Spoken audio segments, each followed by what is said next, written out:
Serial ইরাবতীর Chupkotha আমাদের সবার খুব প্রিয়, কিন্তু এই মুহূর্তে যেটা চলছে সেটা হচ্ছে যে আকাশ আর ইরাবতী একটু আলাদা হয়ে গেছে এবং তাদের মধ্যে একটা দূরত্ব তৈরি হয়েছে, আর সেই দূরত্বের নাম হচ্ছে সিড। তো যাই হোক, ইরাবতী যখন কারোর কাছ থেকে হেল্প পায়নি, বিশেষ করে মিস্টার চ্যাটার্জির থেকে যখন হেল্প পায়নি, তখন সে সিডের হেল্পটা পেয়েছে এবং সিডের থেকে টাকা নিয়েই ফাইনালি তার দাদাকে বাঁচিয়ে বাড়িতে ফিরিয়ে আনতে পেরেছে।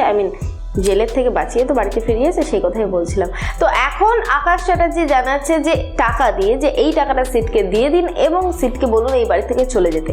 এটা কি করে সম্ভব হয়? যখন বিপদের মুখে কেউ পাশে ছিল না, তখন যে মানুষটা টাকা দিয়ে সাহায্য করলো, আমি বাড়িতে এসে আমার হাজব্যান্ডের সাথে সবকিছু ঠিক হয়ে গেল, হাজব্যান্ডের থেকে টাকা নিয়ে সেই মানুষটাকে টাকা দিয়ে বললাম চলে যাও, কিন্তু যেই মুহূর্তে আমার টাকাটা দরকার ছিল সেই মুহূর্তে তো আমি কারোর কাছ থেকে টাকাটা পাইনি।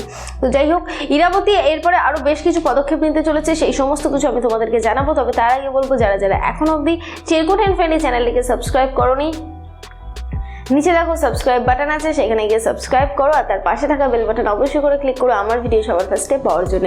তো এবার আমি যেটা বলছি সেটা হচ্ছে যে ইরাবতী এতদিন ধরে ফিল করছিল ঝিলাম একটা কষ্টে আছে, কিন্তু কি কষ্টে আছে সে তো বুঝতেই পারছিল, কিন্তু তার হাতে কিছু করার ছিল না। এবার ফাইনালি সে ঝিলামকে শান্ত করার জন্য এবার একটা সিদ্ধান্ত নেয়, আর সেই সিদ্ধান্তটা হচ্ছে যে ঝিলামকে যেভাবে হোক ব্রতর সাথে এক করতে হবে। ব্রতকে একটা জায়গায় ডেকে নেয় ইরাবতী এবং সেই জায়গায় কিন্তু ঝিলাম দাঁড়িয়ে থাকে, আর ব্রত ভুল করে ইরা ভেবে ঝিলিকেই জড়িয়ে ধরে, আর আবারও সেই একই জিনিস প্রমাণিত হয়ে যায় যে ঝিলাম জিতে গেল। ঝিলাম এটাই মনে করে নিল, কিন্তু ঝিলাম এখন অবধি তার দিদির উপর থেকে রিভেঞ্জ নেওয়ার যে চিন্তা ভাবনা সেটা থেকে কিন্তু সরে আসতে পারেনি। সে এখন মনে মনে ঠিক করছে যে হাজব্যান্ডকে তো পেয়ে গেছি, এবার তোকেও আমি ছাড়বো না, তোকেও আমি এক হতে দেবো না আকাশ চ্যাটার্জির সাথে। তো যাই হোক, এছাড়াও একটা গল্প আছে এই সিরিয়ালে, সেটা হচ্ছে আপকামিং, সেটা আজকে আমি তোমাদেরকে জানাবো। সেটা হচ্ছে তোমরা জানতে যে মোনা এবং মোনার হাজব্যান্ড এনারা দুজন মিলেই কিন্তু শতদ্রুকে ফাঁসিয়েছে, কিন্তু তারা দুজন মিলেই আবারও একটা প্ল্যান করেছে। এবারের প্ল্যানটা একটু অন্যরকম, সেটা হচ্ছে যে এবারের প্ল্যানে কি হচ্ছে না হচ্ছে সেটা সম্পূর্ণ জানে না মোনাকে জানানো হবে পরে। তাই মোনার হাজব্যান্ড এবার নিজেই একটা সিদ্ধান্ত নিয়েছে, সেটা হচ্ছে যে ব্রতকে একটা ভালো কাজ দিয়েছে এবং অনেক টাকা দিয়েছে, দিয়ে হেল্প করেছে যাতে করে ব্রত তার হাতে থাকে, এবং ব্রতকেই ট্রাম্প কার্ড বানিয়ে নিয়ে এলো এবার মোনার হাজব্যান্ড। আর ব্রতকে দিয়েই শেষ করার চেষ্টা হচ্ছে ইরাবতী আর আকাশের সংসার। আর সেই জন্য সিরিয়ালে আসতে চলেছে একটা নতুন মোড়। এবার থেকে ব্রতও থাকছে আকাশ চ্যাটার্জির বাড়িতে, যেখানে আকাশ চ্যাটার্জি জানিয়ে দিয়েছে যে ব্রত এই বাড়িতে থাকতে পারবে না। সেখানে ইরাবতী কি করে ব্রতকে ওই বাড়িতে রাখবে? ব্রতর জন্যই কি তাহলে আবারও ভেঙে যাবে আকাশ ইরা তৈরি করা সুন্দর সংসারটা? এর আগে ছিল সিড, এর পরে এলো ব্রত, এই দুজন মানুষের জন্যই কি ভেঙে যাবে আকাশ আর ইরাবতীর সম্পর্ক?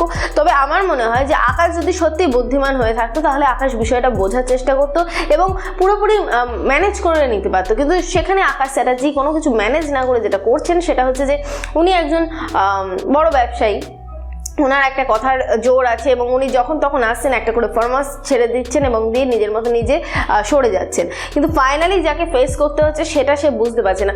তার তো এই মুহূর্তে উচিত ছিল যে ইরাবতীকে বোঝা এবং ইরাবতীর পাশে থাকা এবং ইরাবতীকে একটু একটু করে প্রোটেক্ট করা। সেটা না করে সে যেটা করলো সেটা হচ্ছে যে সোজা কথা একটাই বলে দিল যে ব্রতকে আমি বাড়িতে দেখতে চাই না।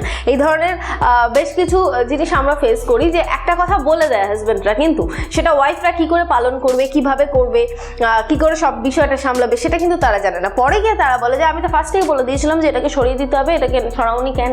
তো এই ধরনের প্রবলেমগুলো, যে ঘরোয়া যে ছোট ছোট প্রবলেমগুলো, সেই ধরনের প্রবলেমের মধ্যেই এইরকম একটা বড় একটা ঘটনা তৈরি করে আমাদের সবার সামনে আসছে ইরাবতী চুপকথা সিরিয়ালে। তো যাই হোক, আশা করি তোমাদের খারাপ লাগবে না। এখন আমাদের দেখার পালা যে মোনার যে হাজবেন্ড সে ব্রতকে কিভাবে ইউজ করে আকাশ আর ইরাবতীকে আলাদা করার জন্য। তো জানতে গেলে তোমরা অবশ্যই করে দেখতে থাকো সিরিয়াল ইরাবতী চুপকথা স্টার জলসা ও স্টার জলসা এইচডিতে ঠিক সন্ধ্যে 7টার সময়। আমার ভিডিওটা যদি ভালো লেগে থাকে তাহলে অবশ্যই করে লাইক করো, যদি কিছু বলতে চাও তাহলে কমেন্ট করো, পারলে শেয়ার করো, সবাইকে একটু জানতে সাহায্য করো।